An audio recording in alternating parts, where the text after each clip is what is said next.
हरे कृष्ण दोस्तों, मैं हूं अनुज शर्मा। एक भक्त थे राधा रानी के, अद्भुत भक्त थे, अनन्य भक्त, भजन गाते थे। जब हम राधा रानी के महल जाते हैं तो जो सीढ़ियां आती हैं उन सीढ़ियों में बैठा करते थे। सुबह शाम दिन रात बस राधा राधा राधा राधा राधा राधा भजनों में लीन रहते थे।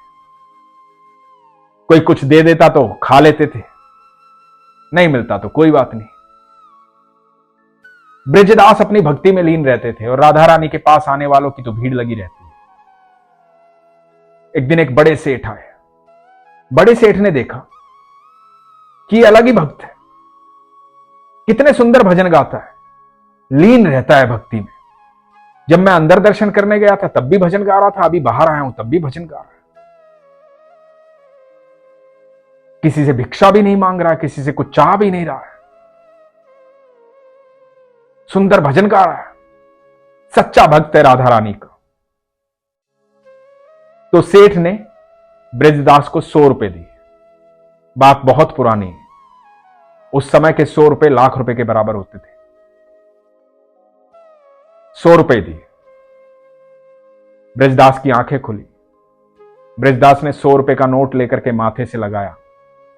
सेठ भी मुस्कुराते हुए चले गए। अब ब्रजदास ने सोचा कि 100 रुपए का नोट मैं पहली बार देख रहा हूं,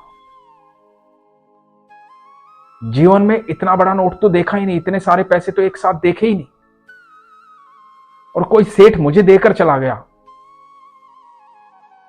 ये तो बड़े कमाल की बात है। क्या करूंगा इस 100 रुपए का? इससे पहले कभी पैसे से कोई वास्ता ही नहीं था। भोजन मिल ही जाता था, भजन और भोजन, बस यही था जीवन। अब 100 रुपए का नोट आ गया। भजन तो वहीं टूट गया जहां 100 रुपए का नोट आ गया। भोजन की चिंता रही नहीं। सोचने लगे क्या करूंगा। वहां से अपना झोला उठाया, वहां से नीचे उतरने लगे। सोचते रहे क्या करूंगा। मन में आया कि 50 रुपए से खाता खुलवा लेता हूं बैंक में, और बाकी 50 रुपए में नए वस्त्र खरीदूंगा, अच्छा भोजन खाऊंगा, मर्जी के होटल में जाऊंगा, वहां भोजन खाऊंगा, बढ़िया खाना खाऊंगा, बहुत सारे पकवान खाने हैं। बहुत सारी इच्छाएं थी जो उस 50 रुपए में पूरी होनी थी, और 50 रुपए बैंक में जमा होने थे। उन इच्छाओं के बीच में उलझे उलझे उलझे उलझे सारा दिन हो गया। रात्रि बीत गई। रहना सोना कहां था? वहीं सीढ़ियों से नीचे, क्योंकि अब तक तो राधा रानी की सेवा की थी, राधा रानी का नाम ही जपा था और कुछ किया ही नहीं था। आश्रय की कभी आवश्यकता महसूस ही नहीं की थी, क्योंकि महारानी के महल में रहते थे, राधा रानी के महल में रहते थे। अपने ऊपर हमेशा राधा रानी की छत्र छाया महसूस करते थे। लेकिन कल दोपहर से लेकर के पूरा दिन और आज पूरी रात बीत गई। उस 100 रुपए ने बड़ा परेशान किया ब्रजदास जी को। इतने परेशान हो गए कि समझ में कुछ नहीं आ रहा था, सारी रात नींद भी नहीं आई थी। फिर 100 रुपए के नोट को गौर से देखा, महल की तरफ जाने वाली सीढ़ियों को देखा।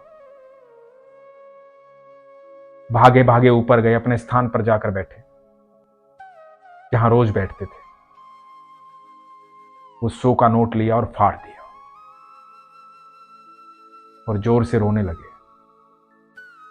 राधे राधे चिल्लाने लगे, बोले राधा रानी क्षमा करना, जब से इस 100 का नोट आया था एक बार भी आपका नाम नहीं लिया।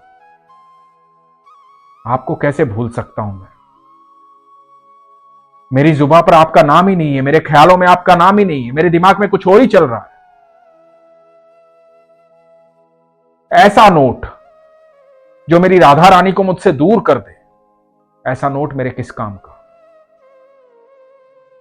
ऐसी तृष्णा किस काम की, ऐसी सोच किस काम की जो मेरे भगवान से मुझे दूर कर दे, मेरे ईश्वर से मुझे दूर कर दे, मेरी मां से मुझे दूर कर दे। जब तक तेरी छत्र छाया है, जब तक तेरा आशीर्वाद है, जब तक तू मेरे साथ है, मुझे किस चीज की आवश्यकता है? नहीं चाहिए कुछ भी। मुझे माफ कर दे मां, मुझे माफ कर दे राधा रानी।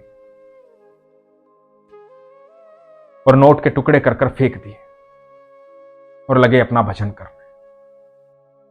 मैं सच बताऊं दोस्तों,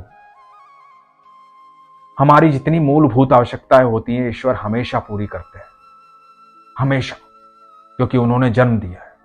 एक बार बिल्कुल आराम से बैठ करके ये सोचिएगा, जिसने हमारे जन्म लेने से पहले हमारे दूध का इंतजाम कर दिया, हमारे इस धरती पर आने से पहले इस धरती को खूबसूरत बनाया, इतने सुंदर सुंदर फल, पेड़ पौधे, झरने, नदियां, तालाब, पहाड़, क्या नहीं बनाया उसने। इंसान बनाने से पहले ये सब कुछ बनाया उसने, ताकि मेरे बच्चे यहां आकर के रहें, इस धरती पर रहें। वो इतना प्यार करता है हमें, हमारे बिना सोचे हमें सब कुछ देता है, और हम उलझ जाते हैं, हमारी तृष्णाएं बढ़ जाती हैं, इच्छाएं बढ़ जाती हैं, पता नहीं क्या चाहिए हमें। और दुनिया में, इस धरती पर ऐसा कुछ भी नहीं है ईश्वर के नाम के अलावा जिससे आपका पेट भर सकता है, जिससे आपकी तृष्णा भर सकती है। चाहे कुछ भी मिल जाए आपको, आपकी तृष्णा बाकी रहेगी, आपकी इच्छा बाकी रहेगी। चाहे कुछ भी मिल जाए, तृष्णा कब खत्म होगी? जब आपको ईश्वर मिल जाएंगे, उनकी भक्ति मिल जाएगी, तब तृष्णा खत्म होगी। भटक रहे हैं इधर से उधर, अपनी इच्छाओं का बोझ अपने कंधों पर ढो रहे हैं, इतना ढो रहे हैं कि कमर झुक गई है। एक दिन गिर जाएंगे, टूट जाएंगे, मर जाएंगे। ये बोझ खत्म नहीं होगा। इस बोझ को आज ही उतार फेंको, क्योंकि सच ये है कि आपकी सारी मूलभूत आवश्यकताएं ईश्वर ने पूरी कर रखी। जिन चीजों में आप उलझे हुए हो, वो चीजें आपकी तृष्णा है, आपकी इच्छा है। उनको कंट्रोल करो। इच्छाएं सिर्फ आपके आनंद के लिए होनी चाहिए, इसलिए नहीं कि इच्छाएं आपका आनंद लेने लग जाएं और आप परेशान हो जाएं, आप दुखी हो जाएं। अपने ईश्वर को याद करो, अपने पिता को याद करो। वो बहुत बड़ा दाता है।